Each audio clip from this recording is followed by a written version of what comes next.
Hello, and welcome to this webcast by ON Semiconductor. Today, we'll be discussing how to set up the new Internet of Things development kit by ON Semiconductor.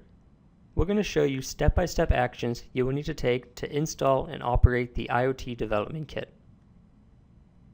First, I would like to highlight all the steps that we will be talking through in this webcast.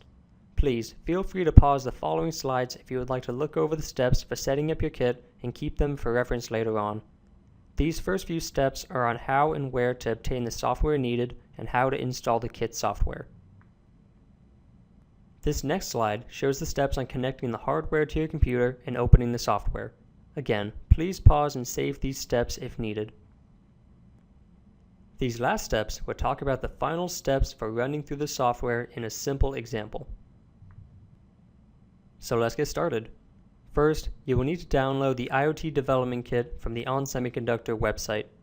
The link shown here will take you to the product page for the kit. You can also read more information on the kit and access other informational videos here as well. After you download the kit and before installing it, make sure that you have the latest version of Java installed on your computer. You can check if you have the latest version or download it at the link shown here.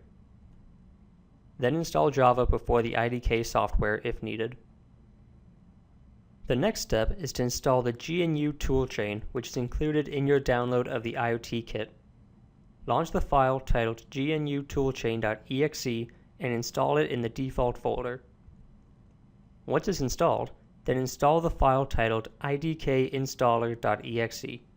Take note that the x86.exe is for 32-bit computers, and the IDK installer x86-64 is for 64-bit computers.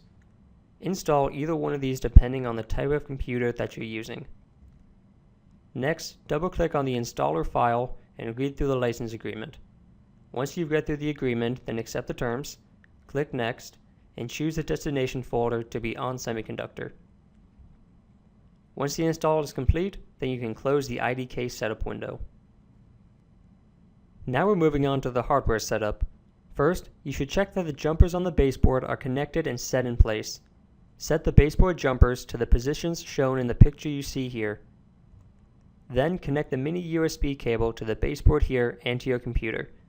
The driver for the COM port should be installed automatically, but if it's not, then you can download it from the FTDI website listed at the bottom of this slide. Let's move on to the actual software. To start, we're going to test the baseboard that you just connected. You can open the software by clicking on the IDK ON Semiconductor icon in the Start menu or on your desktop. With the environment open, look at the top taskbar and click Examples, Simple Examples, then the examples starting with LCD. An example code structure will then pop up on the left window under Project Explorer with the same name as the example title. If a small red cross appears next to the name of the project, it just means that it needs to be rebuilt due to indexing. To rebuild, right-click on the title, left-click on Index, then Rebuild. Next, double-click on the title to open the code structure. Then double-click on config.cfg. A file is now going to open where the COM port number has to be rewritten to the actual one that the baseboard is connected to on your computer.